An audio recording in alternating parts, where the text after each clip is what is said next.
The Rebel by Sophie Lark, Chapter 1. It's my engagement party tonight. I've never been less excited to celebrate something. My stepmother Daniela sends her team of specialists to ensure that I'm in peak form, so Rocco and his family can be sure they're getting their money's worth. They come into my bedroom at 3 o'clock in the afternoon and spend the next 4 hours scrubbing, exfoliating, waxing, moisturizing, painting, and primping every square inch of my body. The fighting starts immediately when I demand to know why they're waxing my bikini line. It's an engagement party, I tell Daniela. Not the wedding night. I don't expect anyone to be checking under my skirt. I glare at my stepmother, who is already part way through her own exhausting preparations for the night ahead. She has a mud mask on her face and her hair up in rollers the size of soup cans. Far from looking ridiculous, it only makes her appear all the more imperious as the curlers encircle her head like a crown, and the mask obscures the few hints of emotion Daniela ever betrays. I can't tell if Daniela actually lacks all human feeling or if she's just very good at hiding it. Daniela is only 10 years older than me. I was 9 when my mother died, 9.5 when my father remarried.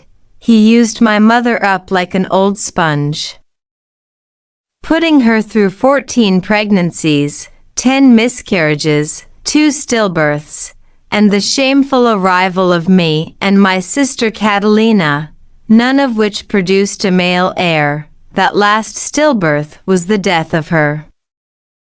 She hemorrhaged on the gurney.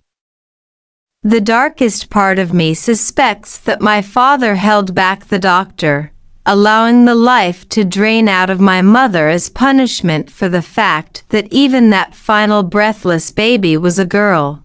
My father went into a rage.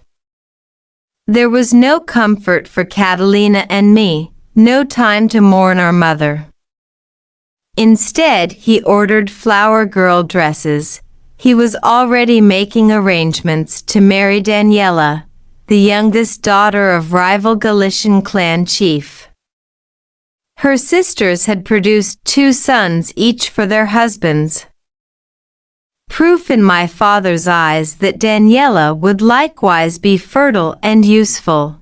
Daniela fell pregnant on the honeymoon, but an anatomy scan showed that the fetus was female yet again. My father forced her to abort it. I only know this because I heard him shouting at her for hours, berating her into doing it. She was sick for several weeks after, pale and unable to walk from room to room without hunching over. I don't know how many more times she was coerced into repeating that process. Eventually, my father stopped trusting in fate and turned to science. They saw fertility specialists. Daniela went through several rounds of IVF, harvesting her eggs for the sole purpose of selecting the gender ahead of time. None of these attempts were successful. Daniela bore no babies at all. I'd feel bad for her. But the sympathy wouldn't be returned. Daniela hates me. She hates my sister, too. Her loyalty is all to my father, no matter how he abuses her.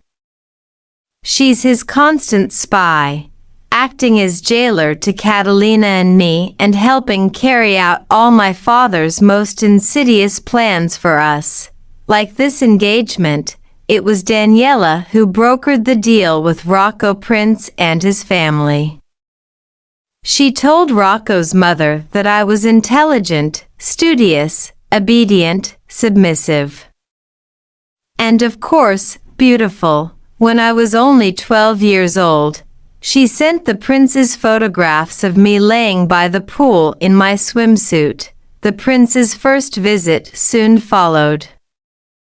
Rocco was 13, just a year older than me, but I could already tell there was something very wrong with him. He came out to the garden where I was sitting on a bench under the orange trees, reading The Witch of Blackbird Pond. I stood up when I saw him approach, smoothing down the white muslin skirt of the summer dress Daniela had selected for me. Back then, I was innocent enough that I still had fantasies of a better life.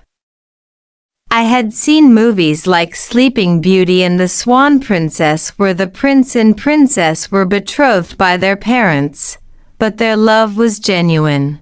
So when I heard that Rocco was coming to see me, I imagined he might be handsome and sweet, and maybe we would write letters to each other like pen pals. When he approached me in the garden, I was pleased to see that he was tall and dark-haired, slim and pale with the look of an artist. "Hello," I said. "I'm Zoe." He gave me an appraising look, not answering at first. Then he said, "Why are you reading?" I thought it a strange question. Not, "What are you reading?" but "Why are you reading?" "Are you trying to impress me?" he said. I shook my head, confused and wrong-footed. "I always read on Saturdays," I said, "when there's no school." I didn't tell him there was nothing else to do at my house. Cat and I weren't permitted to watch TV or play video games. He picked my novel up off the bench, examined the cover, and contemptuously tossed it down again, losing my place. I was annoyed but tried not to show it. After all, he was my guest, and I was already aware that our futures were meant to entwine. "You're pretty," he said, dispassionately, looking me over again. "Too tall, though." If that meant he wouldn't want to marry me, I was already starting to think that might be a good thing. "You live in Hamburg?" I asked, trying to hide my growing dislike. "Yes," Rocco said, with a toss of his dark hair that might have been pride or disdain. I couldn't yet tell. "Have you ever been there?" "No," I said. "I didn't think so." I noticed little black flecks in the blue of his eyes, like someone had spattered his irises with ink. "What's that noise?" Rocco demanded. A parrot was screeching in the orange tree, swooping low over our heads, and then returning to its branch. "It's annoyed because it has a nest full of babies up there," I said. "It wants us to leave."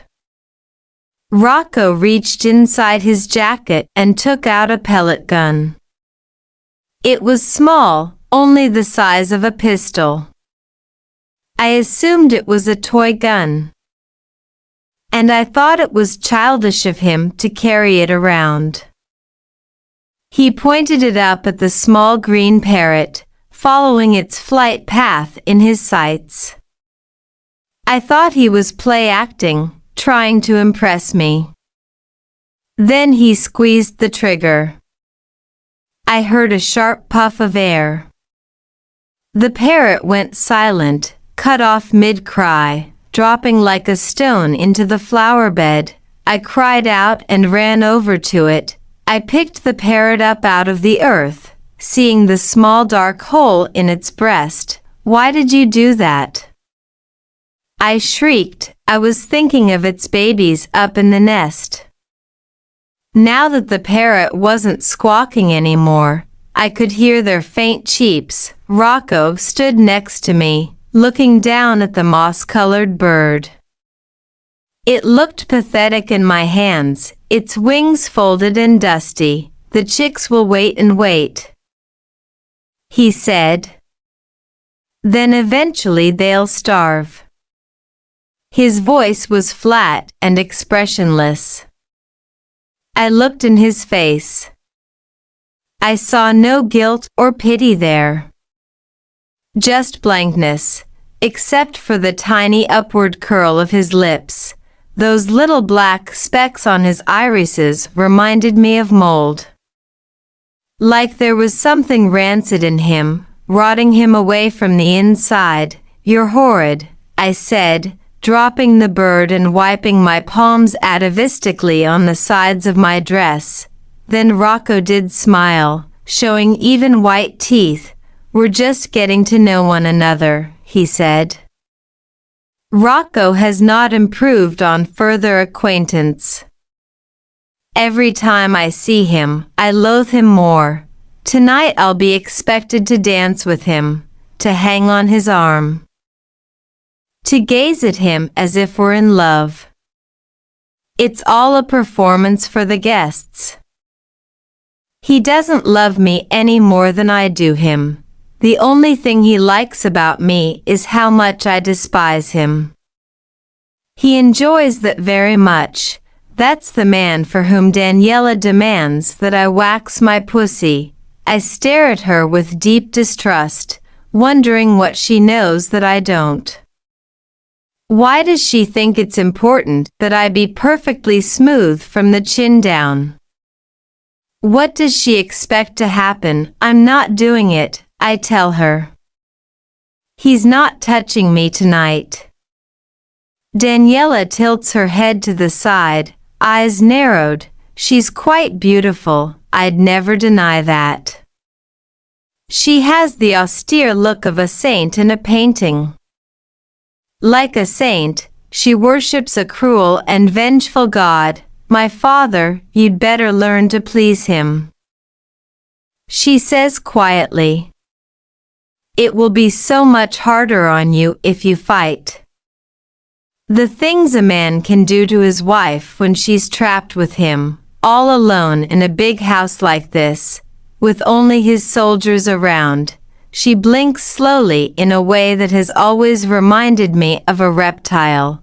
You should learn how to flatter him, how to assist him, how to serve him with your body. I'd rather die, I tell her flatly. She laughs softly. Oh, you'll wish you were dead.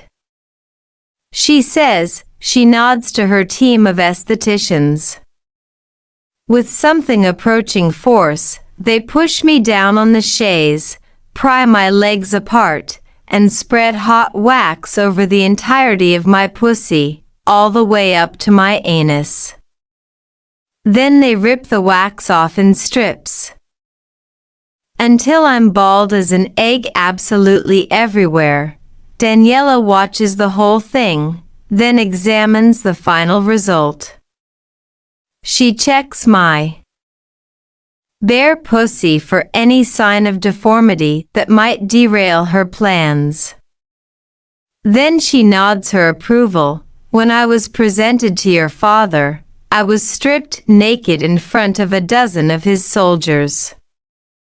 They evaluated me like a horse at auction, she says. Be grateful it's only Rocco you have to impress. She leaves me with the estheticians so she can complete her own beautifying. Daniela has already selected the clothing and jewelry I'll be wearing. The estheticians carry out her orders, zipping me into a suffocating gown that hoists up my breasts and cinches my waist to a fraction of its usual size.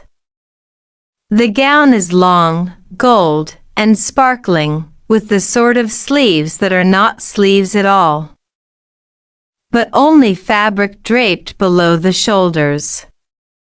My hair is piled up on my head with a gold band as a tiara.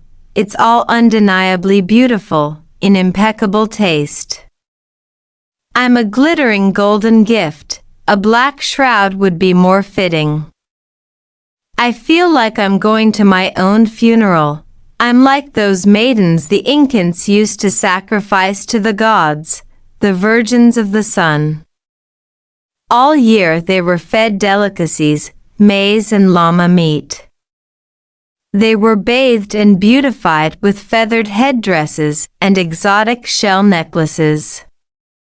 And then they were carried to the mountaintop tombs, to be sealed inside as an offering to a god that craved their death. Catalina comes into my room, likewise dressed for the night ahead.